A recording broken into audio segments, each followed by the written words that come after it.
Good afternoon. Welcome to Mike and the Hoss on Wolfeboro Community Television. I'm Mike Danais. And I'm Charlie Hossack. We'd like to thank our sponsors, Skelly's Market, Downtown Grill and Cafe. and Morrissey's Porch and Pub. Thank you so much.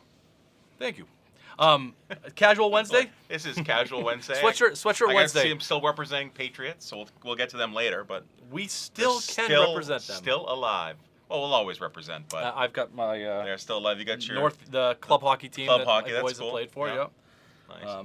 Get your name on the side. I see that. Well, I was So- coaching too, so Yeah. I was important. I hear you. Yeah, I you're was kind of a important. big deal. I was important. You know, one of the things that our viewers can't see is they've kind of redone our studio, right? Yes. You know, they got better lighting. I mean, look how good we look in special this light. sound. I got a Sound. special mic Mike, for myself. Mike truly has his own mic. It's pretty much on top of him. We get bigger news than that, though. What do we have? Returning from college, Yeah, her this- fall semester, Oh, yeah. Allie Champagne is producing this show. Yeah, Allie. Yeah, so Allie Champagne is back. She did her first semester at Keene State College. So welcome back, Allie, and it's exciting to have you back there. And it was kind of funny because Timothy is treating you, just so you know, like you're brand new. And I'm like, Timothy, she's got it. I should have said Tim. He would have been really upset with me. You did. I did. But Timothy it's okay. Allie's, we're in good hands today. And Jonathan Bean, though, did create a game for us later. Yes. So it's great. Well, we're looking forward to. But let me finish my story. Just getting all those let me wrong. finish my story. So of the set. So the set Okay. is set up, and I said this pre-show. There's a large caution tape that is right in front of my face, so I can only see me. I cannot see Mike. So maybe that's a good thing. I have a perfect You view. get to see. I can see everything, and that's good. All right, that's why my name's first. it's true. I mean, you do make the show. You did a lot with this one, though. Yeah, You did. Have you noticed the trend that you kind of put some bare bones out, and then I have to enhance it before we get here? That's intentional. I know it is. I know. But it's good. See all the work that I've been doing every It makes week. for it makes for what I think is a decent show. Yeah, it's been very good. Yeah. Winter sports. The all teams have started their workouts. Yes. Not practices, quote unquote practices No. yet, Yeah. but workouts.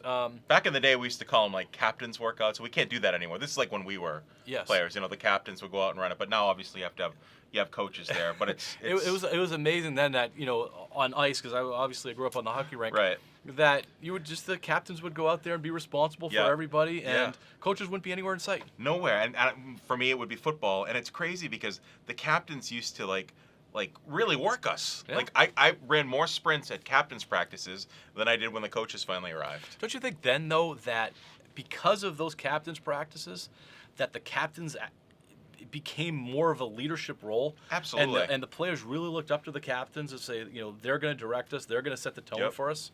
I agree. As a high school athlete, I looked up to the captains on the football team, and they took. I mean, not only did they run these practices, but they took care of you. If you had an issue, if you needed a ride, if I needed $5 because I forgot my lunch money, like the captains really took care of their players. Coach House has a survey that he provides to the high school coaches to help them picking captains. Mm-hmm. And one of the questions is, who would you ask for a ride home?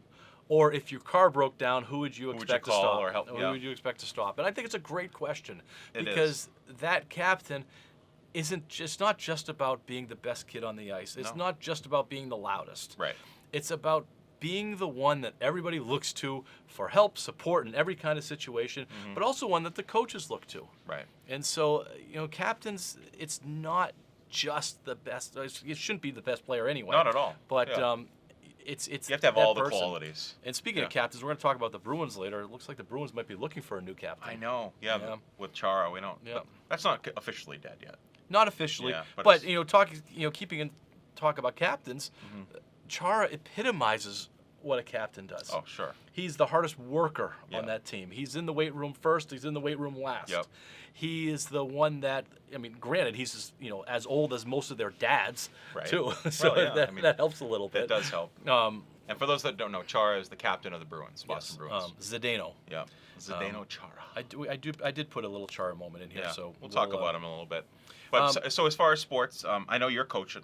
You're coaching. I am. I'm You're coaching. so you're coaching boys and girls hockey? I'm coaching boys and girls hockey this That's year. so They cool. took me out of retirement and they brought me back in. I mean, that's I'm the amazing. assistant coach. I'm not a head coach. No. I get that. Head coach of boys is Mike Potenza, and head coach of girls is Peter Kelly. Yeah, and but so- you're assisting. So all the staff's kind of just helping out wherever they're needed. Pretty much. Yeah. So last year, Coach Potenza and Coach Kelly, when Coach Kelly took over the girls program, combined the program a little bit to make it more of a one, Kingswood hockey program. Yeah. And so there's 6 of us, 7 coaches total. Some of them are just designated girls coaches. And the boys coaches kind of flip-flop back and forth. Okay. And so, like, Monday was a girls' practice. We were all there. Yep. Yesterday was a boys' practice. Some of us were there. Today's a girls' practice. I plan on going. And, I mean, I don't know who else is going to go. Right. And it's good. We all have lives outside of coaching. And so, like, we have the like show. And you also teach. Oh, yeah, that too. That and too. so... lives outside of coaching. I hope so. Having some redundancy as far as the coaching goes, is helpful. Because there's been years when I was coaching and there was just a couple of us. And it was, when life comes up and, conflicts happen, you hate to cancel practices. Right. So when you have a few extra coaches, one of the things I wanted to let you know that I do have some jealousy towards you and all hockey coaches because, I'm a football guy, right? Football coach, former football coach. And you with hockey, you get to have skates on, you get to have a stick, you can actually shoot on goalies a little bit if you wanted to while you're warming them up, and you're out there doing it. Where in football, I can't do anything. I could show technique, but I can't really do it on a player. Why not? I can talk. Why not? You can a little bit, but it's different. Most of the time, a lot of these high school kids are a lot stronger than I am now. But you can't. It's not doing. You don't get to have the excitement. I could throw the ball. I could play a little quarterback. But it's not the same. I think it's just cool. I would love, maybe I could coach with like full gear. It's one of the reasons why I liked coaching all the way through is because I participated in the drills. Yeah. And the way Coach Potenza and Coach Kelly, they allow you to get into the drills if you want to. That's so cool. I spent most of my first couple days shooting on goalies. Just getting the goalies going and everything like that. And you still got it? I still got it. Yeah. You don't play in any leagues? Not this year. Not anymore. There are no leagues going on this year. Well, in the past. When's the last time you played? Like in a league? In a league, probably 6 or 7 years ago. So it's been a while. So now you're getting the rust off. I was playing in Laconia and in Conway. Yeah. And those were some late nights because men's leagues, they're the last in line as far as getting the ice. Yeah. And so all your youth hockey programs would go. And so the early game was 9:30 and the late game was 11. That's late. And on a school night, which they're all school nights, Yeah. You get back home at 1:30 in the morning and you're wired up. It's hard to sleep. Yeah. The problem is it just got with the young kids got out there and it became rough and I'm like, I gotta go to work tomorrow. I can't drop the gloves and square off with you over a drop puck. It's just right. So anyway, I missed it though. It's just going back to the coaching thing, and I'm going to jump ship a little bit with the NFL. We saw what happened with Denver. They didn't have any quarterback. Right. Denver actually officially put in a request that one of their coaches dress and play quarterback. Oh my gosh. I thought it was a joke, but it was a formal request. Yeah. So former NFL quarterback. I don't know. I didn't know who the coach was, but one of their coaches, they put in a formal request. This was Denver? It was in Denver. John Elway. Yeah, maybe. But I think he's in his 60s. Oh, I thought the NFL dropped the ball on that one. They had a great opportunity. I mean, that what a marketing campaign. Everybody would watch that. Yeah. So instead, they grabbed a wide receiver off the practice squad that nobody really knew of. Right. But if they had put the coach in, imagine that. They could get jerseys. They could sell jerseys. People would have gone nuts. Just missed that opportunity. And I don't understand why the NFL dug in. All rules are off this year with COVID. Like, imagine like you get like Harbaugh playing again or something. Speaking of Harbaugh, there's a game that's starting it's Wednesday afternoon. Yeah, 3:40 kickoff, right? So the Steelers trying to stay undefeated. All the rules are off. I don't know why they wouldn't let the coach play. Man, that would have been awesome. So maybe the Water Boy can come in and play. Water, too. it's a great movie. So Kingswood Sports, we covered that. They're starting up. We got a little preseason going on. Yeah, we'll have obviously a few more shows before the official games happen. Yep. And we'll want to get some, get some coaches to let us know what's going on with their teams once tryouts begin. Yeah. And put things together. I mean, little piece of news: the girls' hockey they've decided to break up that one large division that they've had. They're breaking it up into 2 divisions. That's so smart. So an A and a B, and we know that Kingswood struggled. They're just trying to get the program off the ground, but they're playing these teams like Hanover who play all prep schools, and it just didn't make a lot of sense. Yeah. But no, they're not going to have to do that. They're going to have an A and a B division, I think. I mean, I don't know if they call it A and a B, but they proposed that, which. That makes sense. It does. It's going to be more enjoyable for the girls. Let Berlin play Hanover. You know, those are good. I mean, Kingswood's in the similar situation. Besides, I mean, Coach Kelly's done a wonderful job raising the numbers of the girls. Oh, yeah. You know, there was a few years ago that there was only 10, 12 girls that were playing. Right. There was 20-something girls on the ice the other night. That's awesome. And some of them are out there for the first time. Yeah. Some of them obviously look like they've been out there for a while. Yeah. That's what you need to keep the program going. Yeah, a nice mix of girls. Yeah. Let's go to Patriots. They won. They I don't know how, but they won last week. They did. They had a good game with special teams. Mm-hmm. They had a good game defensively. Yeah. Pretty good game defensively. It wasn't bad. You know, Kyler Murray didn't look like the Kyler Murray we'd seen. I mean, I think his shoulder was hurting him. Yeah. But the Pats did much better on their front seven. They didn't let them run like they had, which I thought was going to be a big running game for Arizona. Yeah. It wasn't. And, you know, in the secondary, they did the job.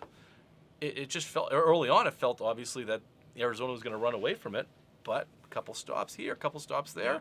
Yeah. And they all did this with a, quarterback. Cam Newton really didn't play very well. I would say that's an understatement. Yeah. I thought he was terrible. He was terrible. I thought they needed the coach from Denver to come and play for them. He was so bad. Yeah. And, you know, there's some concerns about Cam Newton. Well, there's obviously concerns about Cam Newton, but he's getting worse. Mm-hmm.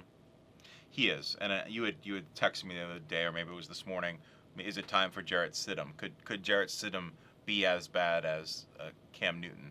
I think the only thing we would lose is the running. A little bit of running. Yeah. Because he's not running that much. Right. And the one thing that I wish Newton were a better passer, because it's really cool to see him, even when he's in the pocket. He tosses defensive linemen around like nothing. Yeah. Cam Newton is so big and strong. Yeah. But he's not agile anymore. He doesn't elude the rush like a Patrick Mahomes does, or Kyler Murray, or any of those guys. He's really kind of just big and heavy. He's like an offensive lineman. I wonder if he could play tight end. I bet he could. That would be. Yeah. I mean, that's what the Pats need a tight end. They had no business winning that game. They really didn't, and Arizona has about the same record as the Patriots now, but they're in a very difficult NFC West. Yeah. And they needed that game. Yeah.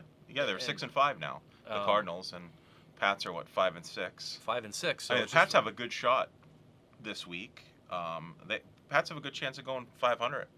You think they have a good shot this week? I do. You don't think so? I mean, we're going to get to that later. I don't know. I mean, they got the Chargers. I mean, the Chargers have only won 3 games. But they got to. I am so sad that quarterback's not playing in New England. Yeah. Justin Herbert. He's really, really good. He is good.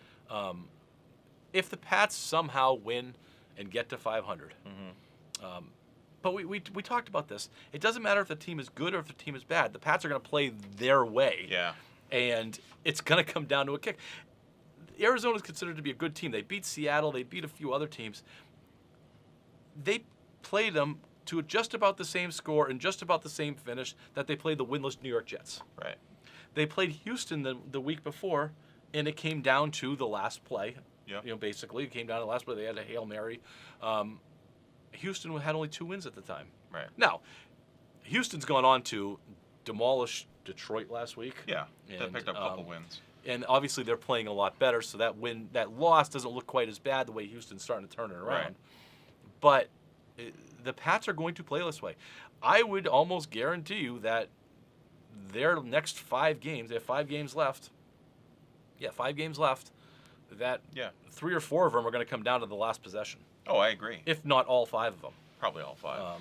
It's. And you mentioned that is the best player on the team the kicker, Nick Folk. Right now, and he's the most valuable player. He's definitely the most valuable. And remember, we were complaining in the beginning of the season that he missing PATs. This guy's no good, and he goes out there and kicks a 50-yard field goal to win the game. 2 50-yard field goals to win the game. Yeah, he's kicked 2. Yep. And he kicks them effortlessly. I mean, it feels like Vinatieri again, or Gostkowski. And they're right down the middle. They're not heartbreaking. Nothing. It's just like it's boom, right there down it the is. middle. Yeah. Plenty of distance. I don't know what to make of the Patriots right now. I'm not excited for there's nothing that's exciting me for the future with this. I mean, some of the young guys on defense, maybe there's an identity that's happening there. Damian Harris, maybe there's something going on there. Hey, my guy James White had a decent game last week. career game. It's now that Burkhead's out of the mix. Yeah. Did Michelle even dress? I don't know if he dressed. We didn't see. He didn't get any touches. No. But I finally put James White on my fantasy team. Oh, good job. So yeah, it really worked out last week. We had talked that we thought that they would probably be saving James White for the stretch run. Yeah. And they don't have a choice now. But he's a good receiver. He's also a winner. James White is a winner. He gets in the end zone. Yeah. You know, they ran that one of the tosses that they ran was the same toss that they ran at the Atlanta Super Bowl in overtime. Yep. And he got in the same kind of way. James White's a winner, and he had a tough start to the season because his dad passed away and all his that mom stuff. was very ill. It's nice to see him back in there, and I like him better than Burkhead. I think he gives you a different dynamic than Burkhead. I think Burkhead kind of gives you what Damian Harris gives you, kind of that bruising runner, where James White is a little bit more third downy finesse, finds holes, but they're a better team with James White. Getting back to Cam Newton, though, I don't know what. He had a passer rating of 21. I know. I think the Cam Newton experience is over. But are you sure? Well, no. I mean, meaning it's over for me in the sense that we know that he's not returning to New England next year. No, we don't. I think, why are you going to sign him? What are you going to sign him for? I'm not going to sign him, but I'm not convinced that the Pats, they defend him right now so much. They love what he does outside of his play. They like his leadership, leadership qualities. He says the right things. Seems like a great guy. After the game, he was apologizing to McDaniel. Yeah. You know, the interception that pretty much you thought cost him the game. Yep. He was apologizing to McDaniel afterwards, and so I think he's won over. Yeah. You know, kind of like a car salesman in a way. You don't think he's genuine? I think he's genuine. He seems like a good guy. I don't know. I've never been a Cam Newton fan. I said that from day one. Yeah. Him, dressing up like a yodeler in, the Swiss Alps. Yeah. How about last week though? He was like getting ready for a gunfight in the Old West. Did you see that? But I get it. I know. But why is that the focus? You're 4-6 at the time. You are one of the worst quarterbacks in the league. Yeah. Show up looking like Mike in the Haas. Throw a sweatshirt on. Be all business. Let's go. And instead of he's getting dressed, and it's. I know. It just That's who he tells is. me where the focus is. We should do that for a show one day. We should dress up in something. I would look good in a cowboy hat. No. All right. No. No. Everybody who knows me out there knows that I am just dead set against that. Me in a cowboy hat? No, dressing up. Dressing up. Dressing up. Well, I didn't say like dress up formally. I just just an outfit, anything. Just okay. Yeah. Go for it. Thanks. You do it first, and I'll tell you if I like it, and then I'll do it. Okay. Stidham for Cam. Do you think it would be better to put him in there? Do you think it would be better to put Stidham in there? I think the answer yes, it would be better, but they're not going to do it if they continue to win. Because Cam Newton played terrible, and they still won. So I don't think they're gonna remove that piece of the puzzle. So Cam Newton had 2 bad interceptions, 2 really bad interceptions, and a strip sack, right? Yeah. He doesn't. So he threw for, I want to say, like 80 yards.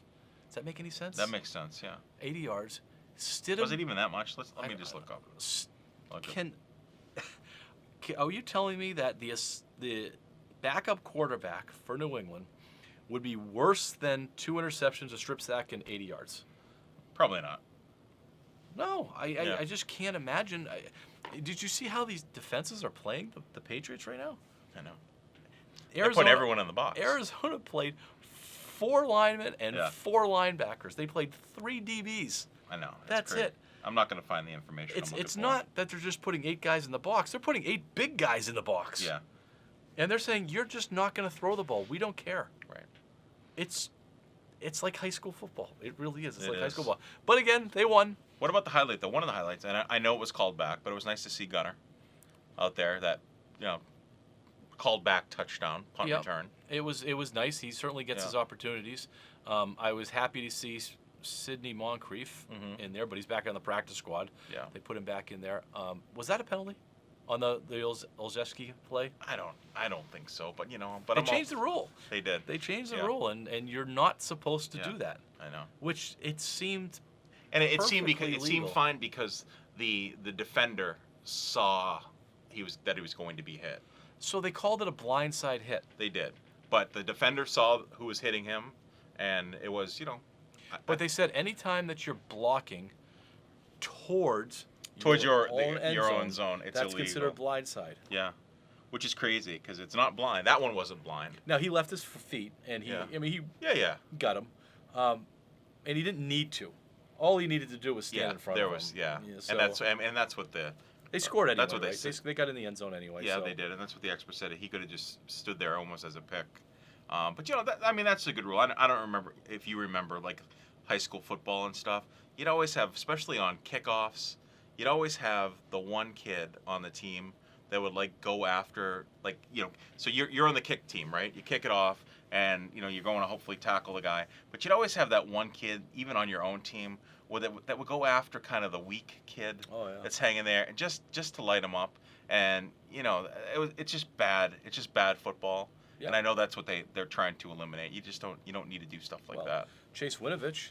Yeah. We didn't see him for 3 weeks. Yeah. Because he hit Bill's boy Garoppolo on the interception. Yeah.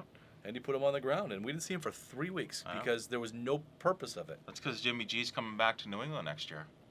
That talk is kind of quieted down a little bit. A little bit. The Niners are winning though. Not with Jimmy G though. Yeah, that's right. So that might help Jimmy G coming back. I like Jimmy. I'm all in Jimmy G coming back. I'm in for just about anybody right now. Anybody but Cam. Seriously, I'm anybody but Cam. Yeah. Can we make a T-shirt? Anybody but Cam. Anybody but Cam. Yeah. That would sell. I might put that on the Mike and the Hossack. There you go. Etsy, ETSY. You can go see Mike and the Hossack. Etsy. Anybody but Cam. Anybody but Cam. All right. Celtics? Yeah. You feeling good about the Celtics? Better. Yeah. I'm feeling better about the Celtics. I am too. I'm not in that Ainge should be fired. Yeah, you've anymore. I've come off of that. Talked you off that ledge. That was a take on the radio a couple weeks ago. Ainge should be fired. Yeah, no, we're not there. Tristan Thompson and company. Yep. Just think the Kardashians are coming to town. I know. How exciting. Yeah, it is. The Kardashians are going to be at Celtics games? One of the things we had talked about. That's a thing. Well, if you can go to Celtics games. That's true. Yeah, so we'll see. But it could be a thing. You're right. Yeah, that's a thing. And this is the rich. No, this is not. Is this Kylie Jenner? Dude, I don't follow that stuff. I don't either. But I don't know. I know that one of them has like 7 billion Instagram followers, and she puts a pack of toothpaste on her Instagram thing, and she makes like $100 million. It's kind of ridiculous. Yeah. They got what they needed. They needed veterans. We talked about lack of veteran leadership in the locker room. Yep. So now they have Tristan Thompson, they have Jeff Teague, they have veterans. And Kemba Walker can't play right now because he's injured still. He's got the knee injury. Yeah. He's not playing right now. How long is he out for? I was listening to Coach Stevens today, and he doesn't know if he'll be back by the end of January. They're just taking it day by day. And season starting or 22nd. Okay. They've started camp. 72 games. Yeah. Jeff Teague's legit. He is legit. I remember. I've seen Jeff Teague play in person many times, and he is a phenomenal ball handler. Yeah. Legit. He's going to put points up. He's going to get assists. So for him, starting. Jeff Teague is somebody that would push Kemba Walker for. I don't. Yeah.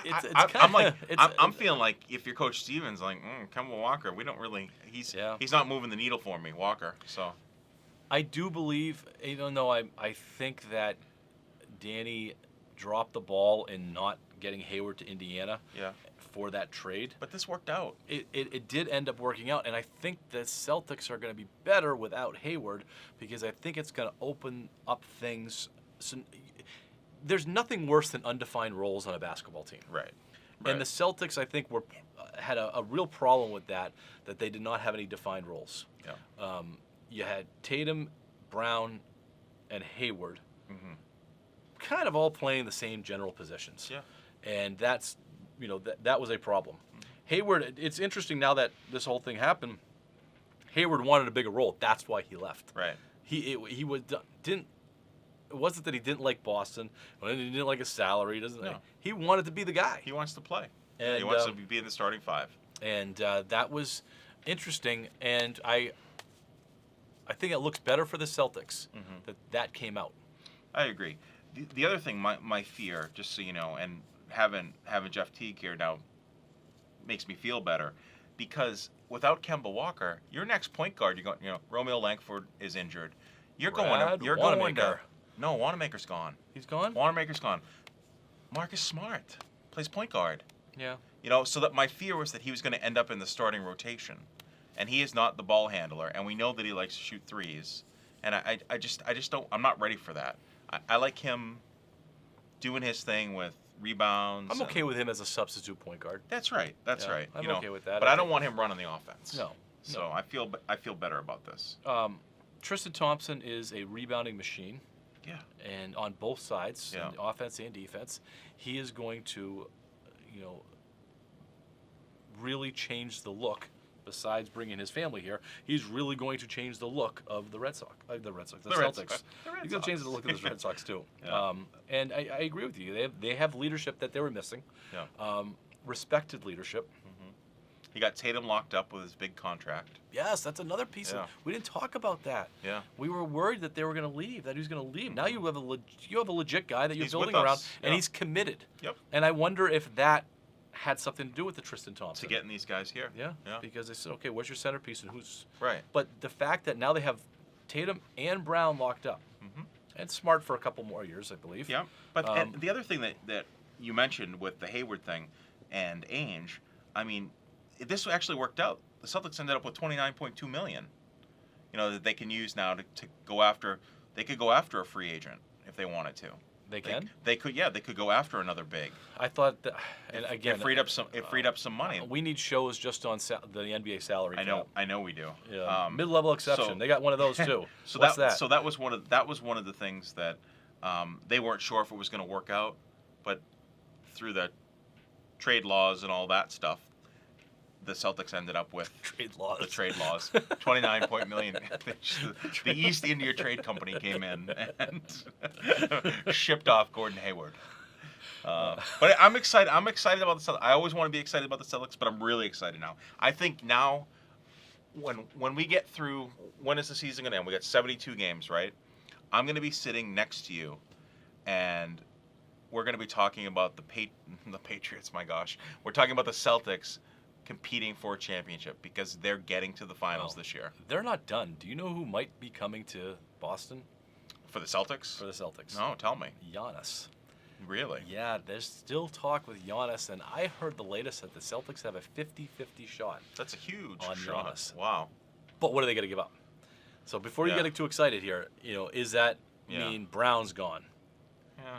Would you trade Brown for Giannis? They wouldn't. That's not enough. Brown and Smart for Giannis. Yeah, I know. This is where I get worried because Brown is important, Smart is important. Is it worth it for one player? And I know it's for Giannis. 1 year. I know it's Giannis. One player for 1 year. I don't know. I kind of like the dynamics that they have now. Go for it with that. Let Giannis stay. Tristan Thompson, he definitely moves the needle a little bit. And what I think more importantly, what it gives the Celtics is a little bit of unknown. Yeah.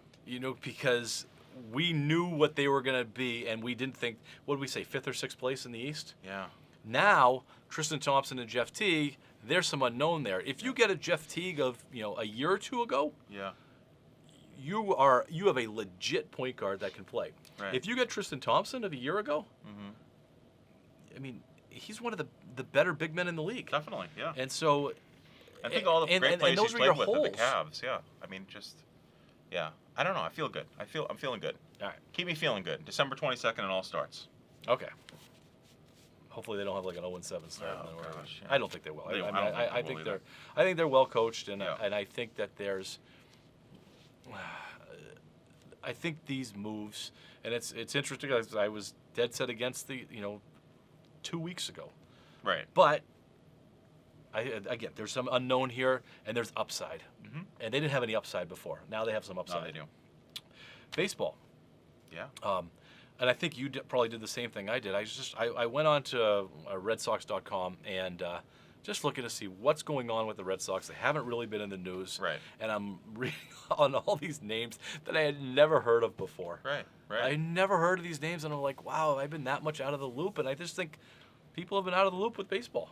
I think that's been happening. I see you wrote Corey Kluber. Yeah, they're talking about him. I mean, he had a terrible season last year. It was cut short. He had a muscle strain, but, he was Cy Young caliber. I don't think that the Red Sox are going to extend themselves on anybody. Right. I think the George Springer stuff, forget about it. Excuse me.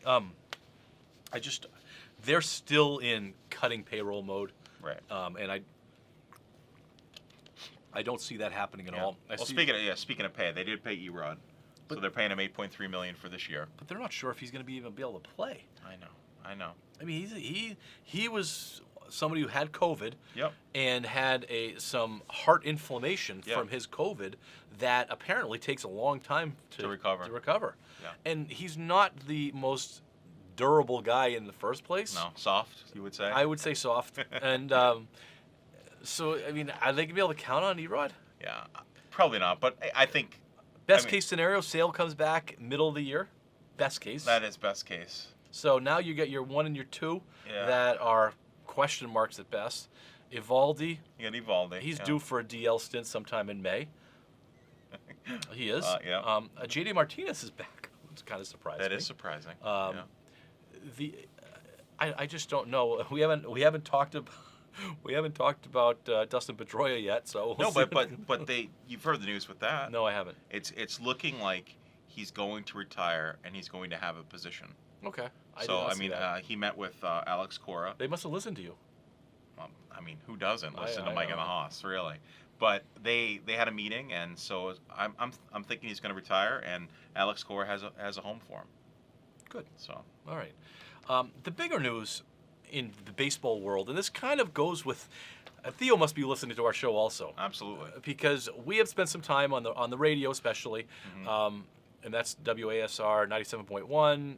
14:20 a.m. At 4:30 on Fridays. Yes. Soon to be 2 hours a week. I can't wait. But we've been talking about fixing baseball, and we've each had a plan, and we've had some people from the outside call in and or at least send us what their things. It's been kind of fun doing it. So, and a lot of it has been against the analytics of baseball, how to get baseball back. Right. Theo Epstein, as those of you know, he was the general manager for the Red Sox when they won their first 2 World Series. 2004. 2004 and 2007. Yeah. He was the general manager, came over from Oakland, and San Diego was in the Billy Bean tree. Yeah. So Moneyball. Into the analytics of the game. Resigns. Out of nowhere. Yeah. He resigns as president of the Cubs. Brought a championship to the Cubs also, the first time in 100 years. Yep. He has this quote: "It is the greatest game in the world, but there are some threats to it because of the way the game is evolving.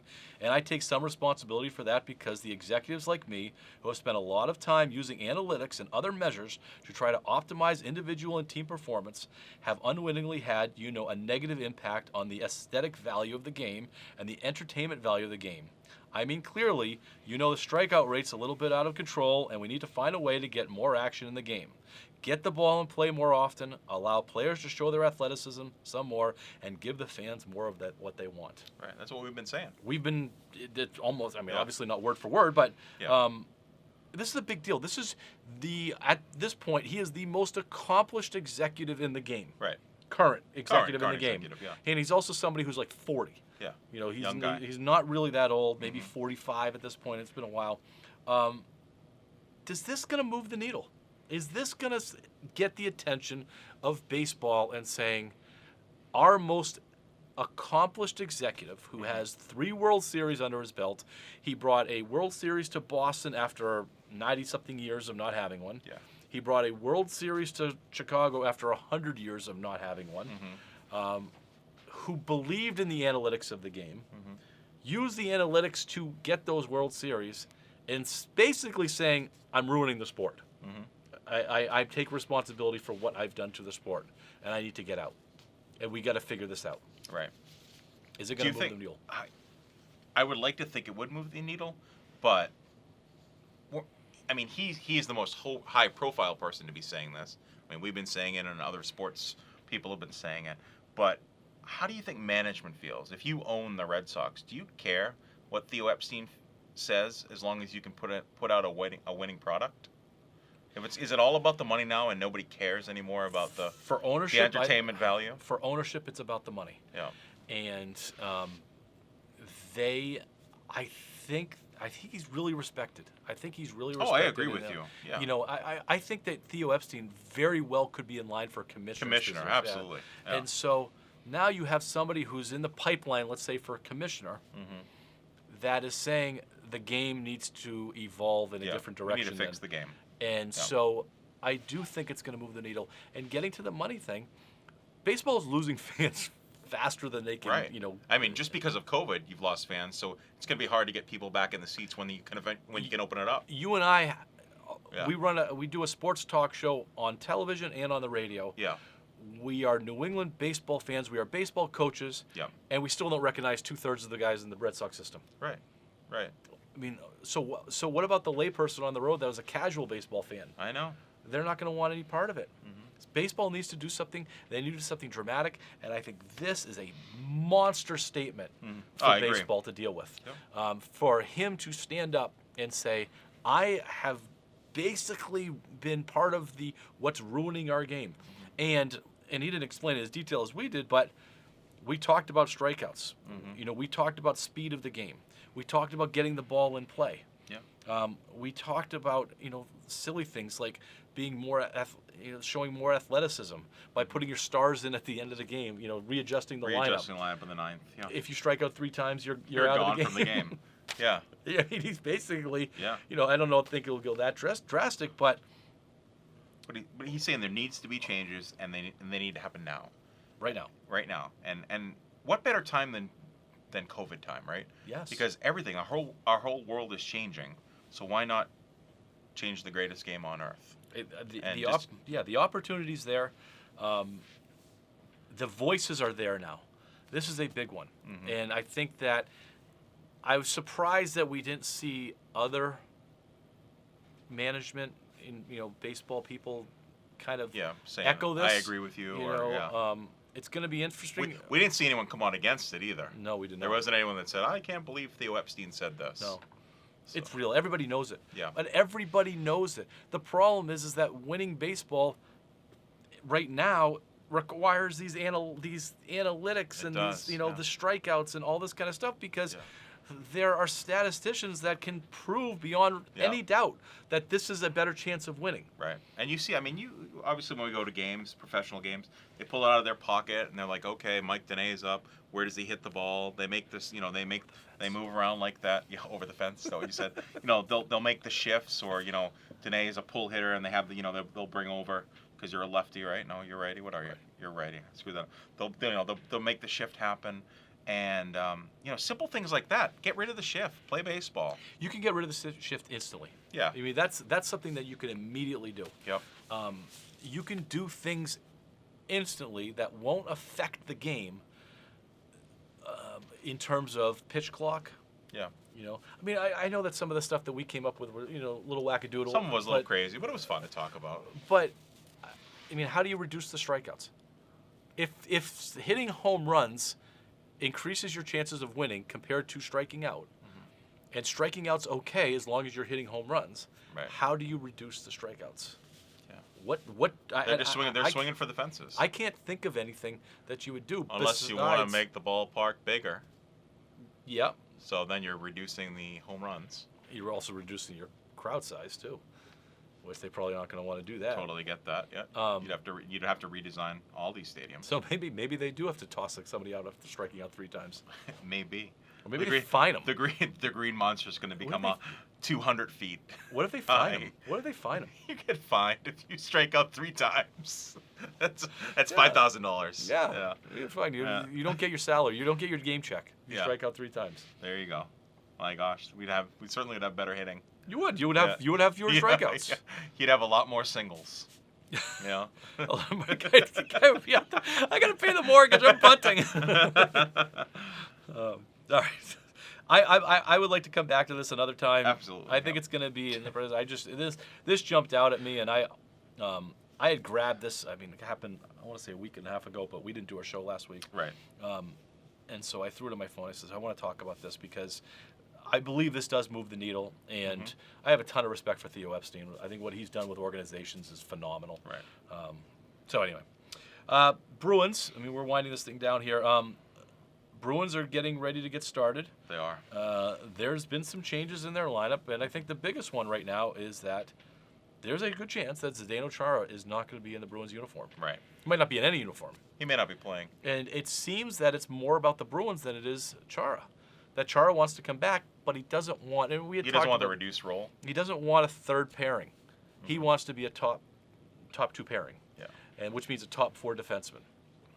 And he doesn't want that. So, I mean, I'm a little disappointed in Chara in that respect. That if you're 46 years old, you got to recognize your limits. I think it's 40, 45, 46. Yeah. He's Tom Brady-esque. Yeah, as far as age. But he's noticeably slow, and the game has gotten faster. The game is it's just faster, and I'm not. That doesn't mean that he can't have value for that team. I would love to see him back in his leadership role, right. As the captain, and as a third pairing. Mm-hmm. But he says I'm gonna be. His comment was, "I'm just gonna be killing penalties all game long." He said, I don't want to do that. Oh. So, but I mean, if you want to keep playing, you do that. But there was also mention of some other teams that might be interested in him. Yeah, we'll see.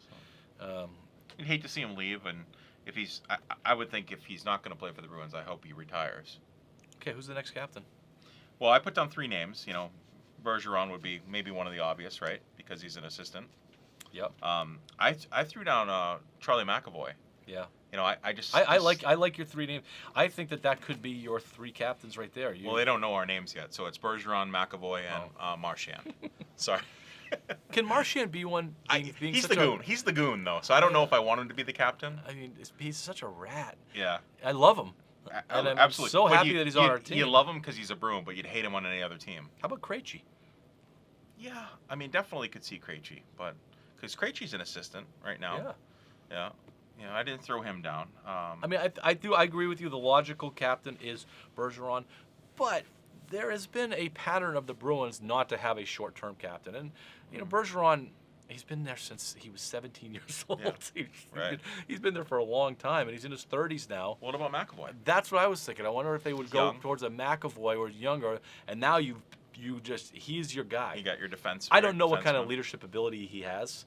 Yeah. He's not really out there. You don't see him very much. You're right, but could he become the next Ray Bourque? McAvoy? Yeah. I think McAvoy's on a really steep climb of an improvement. Mm-hmm. And I mean, he's obviously going to be your number 1D next year, especially Krug out of the mix.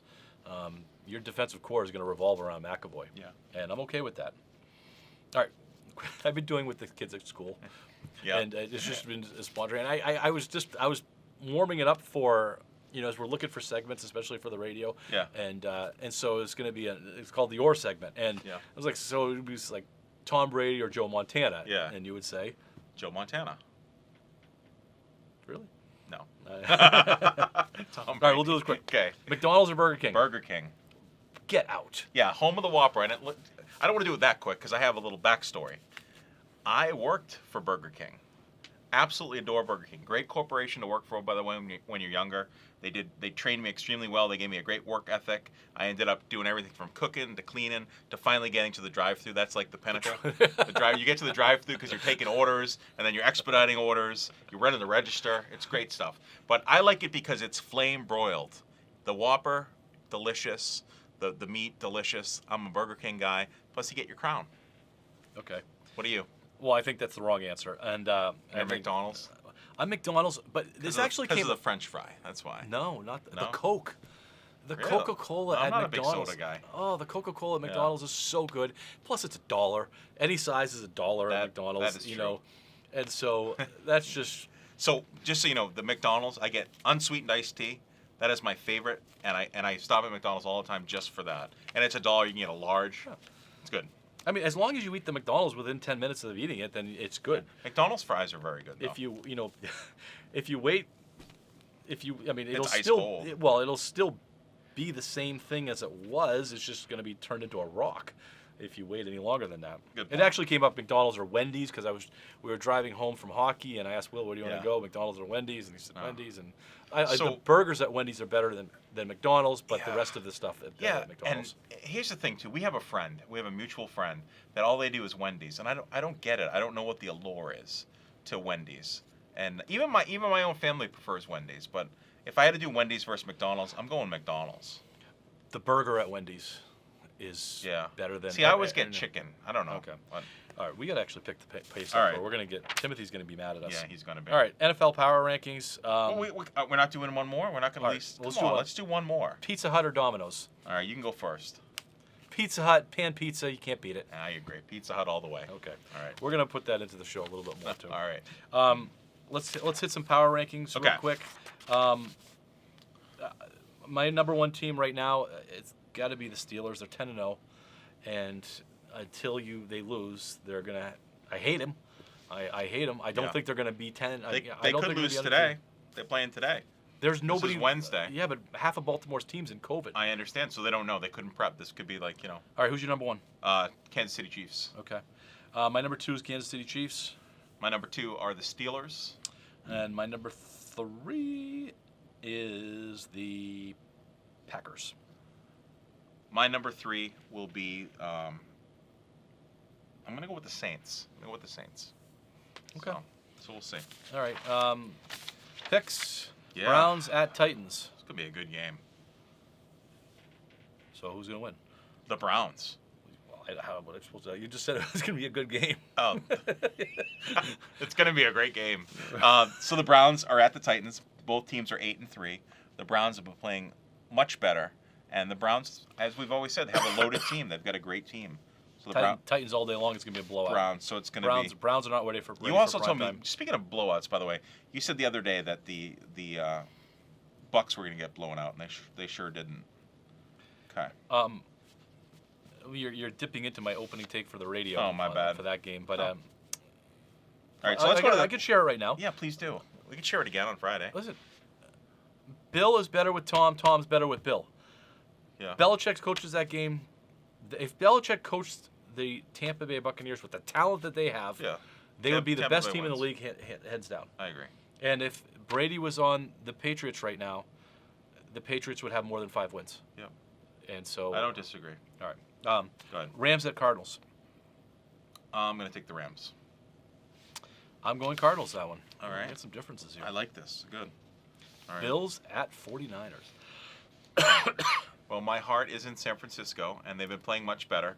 The 49ers are 5-6, and the Bills are 8-3. I'm actually going to take the upset out in San Francisco. Me too. 49ers. Right. Eagles at Packers. I'm going to go with the Packers. And Patriots at Chargers. I'm taking the Pats. I'm taking the Pats too. I mean, this very seems like the Houston game to me. Yeah. It does, and I think there's a lot of talent on San Diego. Mm-hmm. They have some coaching issues out there. So I think that Justin Hebert is really, really good. Yeah. All right, Jonathan's not here today, but he left us a game.